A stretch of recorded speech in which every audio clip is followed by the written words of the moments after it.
First up is Last Night in Soho. This is Edgar Wright's latest film, and I would consider myself a pretty big Edgar Wright fan. I know there are people out there who almost have a cultish obsession with him, and I'll talk about directors with cultish obsessions with the next film as well, but big Edgar Wright fan. I actually really love his film The Sparks Brothers, which came out earlier this year. It's a documentary about the band Sparks. I definitely, without question, recommend checking that out. However, Last Night in Soho is not my cup of tea, and I don't know if it's because the genre it's playing into is more sort of a horror thriller vibe.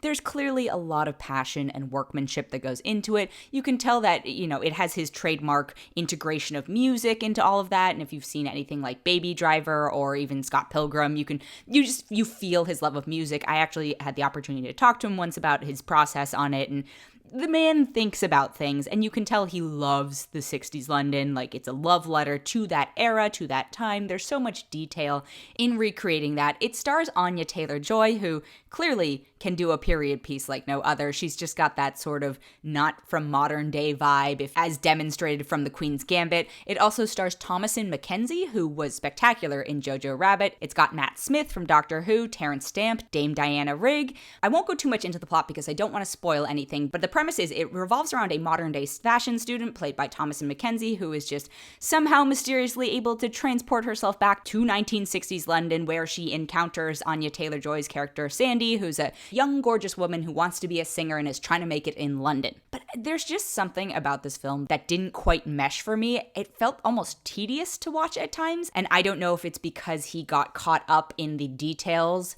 of the setting and the ambiance and all that stuff, and maybe just didn't quite pay as much attention to the plot as he could have. And the plot is fine. It just doesn't feel like anything to write home about. I think the pacing also was a challenge for me. It felt too even in some points, and by the time that we get to sort of the big thing that's going to happen, I was almost lulled into a sense of boredom is not quite the right word, but I clearly was not immersed as much in this world as an audience member as Edgar Wright was immersed in the making of it. I think plenty of people are going to have a good time watching this. I think hardcore Edgar Wright fans are going to be fine with it.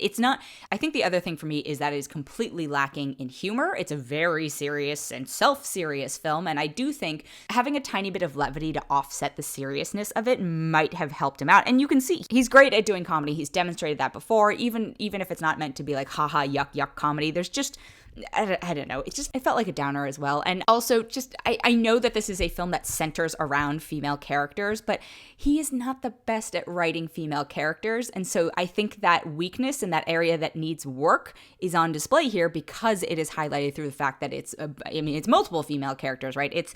I don't know if my expectations were overbuilt because this is one of those films that got delayed because of the pandemic or because it's an Edgar Wright film or whatever it may be, but it wasn't for me. But if you love that period, I think you'll appreciate the attention to detail. If you are more inclined to see horror-y type thriller movies, then again, this might be more up your alley. But for me personally, I'm only going to give it 3 out of 5. And then the other film I have this week is The French Dispatch, and that is from director Wes Anderson, another director who is known for his distinct style. And yes, his style is definitely all over The French Dispatch. I would almost say too much so. There's this weird thing where you want a director and all their projects to have that component that makes you love them from the start, but at a certain point, it almost starts to feel almost cookie cutter-esque in terms of the way that they put their things together. French Dispatch is a little bit different from some of Wes Anderson's other films, there's plenty that are told in this sort of broken up chapter way, but it's actually 3 separate stories that are told, and so there's not necessarily there is an overarching plot, but it's very thin. It's all very thinly tied together by the fact that, everyone involved in it is somehow connected to this newspaper in France. It has a cavalcade of Wes Anderson regulars and some people who are newer to his work and some people who are becoming regulars. It's got Tilda Swinton, Benicio del Toro, Adrian Brody, Owen Wilson, Bill Murray, Angelica Houston, Jason Schwartzman, Ed Norton, Christoph Waltz.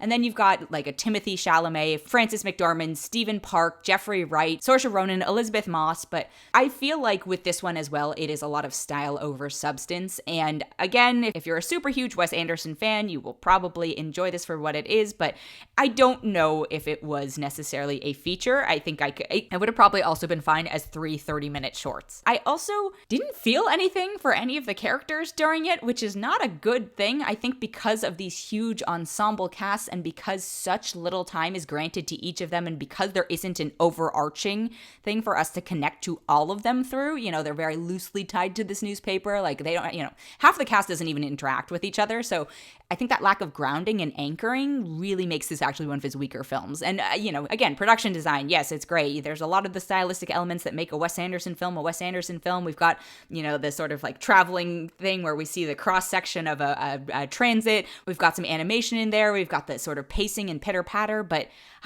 it wasn't for me. It's like someone has made a knockoff copy of a Wes Anderson film and the director just happens to be Wes Anderson himself. I think the last time this most distinctly happened for me was like Ready Player One and Steven Spielberg, where because all of the source material in that was so inspired by Steven Spielberg, and then it felt like they could have hired anyone to make it and they would have made it as well because it was already so much of an homage to the filmmaker.